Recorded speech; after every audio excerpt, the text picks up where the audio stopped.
কোনো জায়গায় আস্থা নেই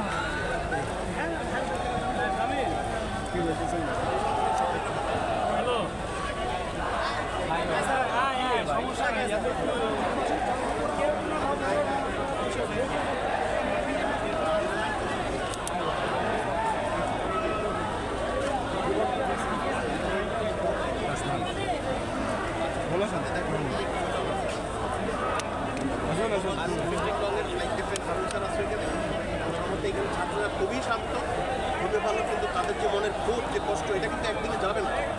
বছরের ঘা কিন্তু একদিন শুকাবে না, এটা বুঝতে হবে।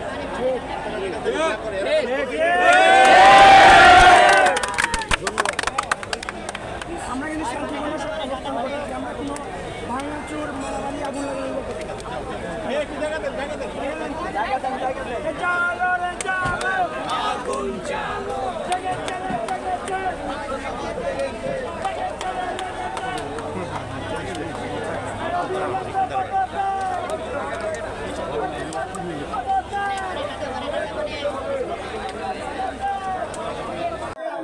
দেখেন, আমরা শুরু থেকেই বলে আসছিলাম যে প্রধান বিচারপতি এবং আপিল বিভাগের যে সকল বিচারকগণ রয়েছে তাদেরকে পদত্যাগ করতে হবে, এরপরে শপথ নিতে হবে, অন্যথায় একটি জুডিশিয়াল কু হতে পারে। তো আমরা যারা রাজনীতি করি, রাজনীতিতে ভাবি, দেশ নিয়ে চিন্তা করি, অনেকের সাথে কথা বলি, তো সবার সম্মিলিত মতামত এটাই ছিল যে শপথ গ্রহণের আগে অবশ্যই পদত্যাগ করতে হবে।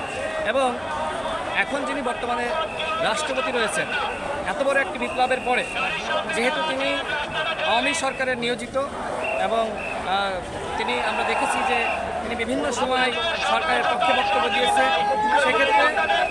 সেক্ষেত্রে আমরা সবসময় জনগণের প্রতি আহ্বান জানিয়ে আসছি এবং যারা আন্দোলন সংগ্রাম করছে তাদেরকে বলেছি এই রাষ্ট্রপতিকে পদত্যাগ করতে হবে। প্রধান বিচারপতি তিনি নিয়োগ পাবেন, তিনি ভারপ্রাপ্ত রাষ্ট্রপতি হবেন এবং যে বর্তমানে যে সংবিধান রয়েছে, যেহেতু একটি বিপ্লব হয়েছে, সুতরাং নতুন করে আবার সংবিধান তৈরি করতে হবে। অন্যথায় যে বিপ্লব হয়েছে এই বিপ্লবকে করা এবং এই বিপ্লবকে চক্রান্ত একটু পর করে এবং সেটি কিন্তু কখনোই ভালো হয় একটি সংস্কার চাই বলতেছে,